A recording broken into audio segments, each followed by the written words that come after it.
And as Mr. Kareithi says here, it could be a way of trying to get away with some of the scandals that has actually fallen to some of these corporations. So, well, some other people may say that the president is smart and he means well to the country because he is geared to reducing the wastage of public resources. But if you look at it critically, there are so many questions that need to be answered, and there are so many steps that are supposed to be followed before the cabinet reaches to a point of ratifying these moves.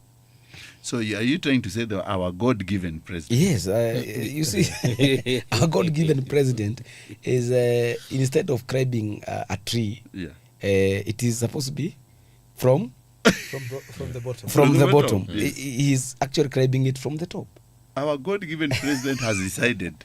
What we need to remember is that this is not going to happen within a day. Yes.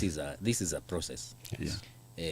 So some of these mergers, as much as Duale just jumped the gun and went and dissolved one of those water towers. Yes, the water towers agency. I think it had 113 people. Staff, yes. Yeah, so that one maybe it's easier to do, but for others it will be quite a bit of work, especially where there is going to be a merger. So we wait and see how they are going to do it. And you see, you see others that state agencies that they have tried to privatize, like Hilton, Intercontinental. As much as they are not fully owned by the government, those are assets that are still out there. They are trying to dispose, but they have not managed to dispose. So for those that will be discarded and their assets sold, it's going to take some time. These mergers, of course, will also take some time. There are certain issues that are arising from these mergers and dissolution and reorganization. And in one aspect, Kenyans can celebrate because some of these organizations were just being used to get money for bogus licenses. Like for you to abstract water, you have to pay Warma, you have to pay some other organizations. And what this money has been doing, nobody knows. Maybe this will ease the burden of Kenyans who have had to pay for a lot of, to pay fees to some of these regulatory authorities, which seem to have been thriving for the singular mission of extorting or collecting money. Let me not use extorting because it is a bit harsh, but collecting money from Kenyans who can ill afford to pay another penny. So it's going to be a relief on one side, but at the same time there may be some there may be some chaos, because what are you going? You remember some of these organizations have been used as a pad or a home for the aged, for the politicians who have fallen out of favor. I was coming there because that is where they were being put. It is like a place where they were going to get some retirement, not retirement, just something to chill, somewhere to chill.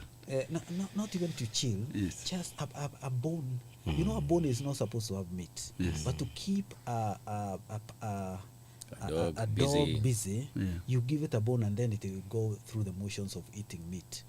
Because, you may have, but some of these organizations, when you are a board member or a chairman of an organization that meets 4 times a year, and you get an allowance of, say, 10,000, you cannot call that employment. But of course, you remember there is also influence peddling, there is entrepreneuring, and so some people thrive from that. But by and by, there is going to be gnashing of teeth among some of the beneficiaries, because they were rejected by the people, they were promised posts by the administration, they were sent to a retirement home, but now the retirement home is being folded up without any notice. And you see, the person who stands to lose is none other than the president. Because if that politician did not clinch his elective position, and then president promised him or her for that particular position, and then the president is now coming to fold that institution, the president is only attracting rebellion from these political rejects who he awarded to ensure that he has no opposition or much noise. So it is like counterproductive, and it is going to also to hurt the president, because the more these political rejects, or as Kareithi has called them, Retirement. retirees, Yes. they are going to give the president sleepless nights. So there are legal, political, and even social implications to this particular strategy. This incident you're saying, Kareithi, there's a gentleman and a lady who are in who had been posted to these two parastatals. Two of them have said that they are not going. One is Aisha Jumwa, and the other one is Millicent Omanga, who declined to pick the position. Is it because she realized this thing, it's going to be folded up? Not really.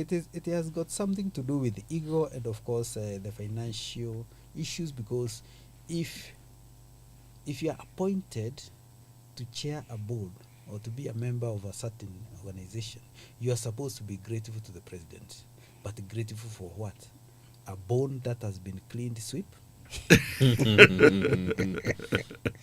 And then remember, Yes. every time there is the president wants to show the people who are benefiting from his magnanimity, you must put on your best shoe and suit, makeup, and appear wearing a huge smile. Otherwise, you appear to be ungrateful. But in the meantime, if you are not corrupt, if you are not peddling influence, you'll be using your own money to appear in these public spaces. So when those people are actually given those positions and then decline, probably it may be because of financial reasons, because I'm being given a board to chair a board. Now, if you look at someone like Aisha Jumwa, he may look at that as a demotion, because you remember she was a CS, and then she's being given another position which has no meat. But the other interesting bit about it is, are these people usually consulted before they are given those positions? Yeah. Because, I mean, this is an embarrassment to the Kenya Kwanza administration. I was actually having a tete-a-tete with Kareithi some days ago. I was telling him, you need to be producing the Kenya Gazette notice. You may find you are given the position kitambo ukue ICT director or because these positions, I think they are being dished without these people being consulted, and it is such an embarrassment to the state, because I believe they are supposed to have done due diligence before announcing that so and so is being appointed for this position. Actually, See you the way I see it. Yes. The way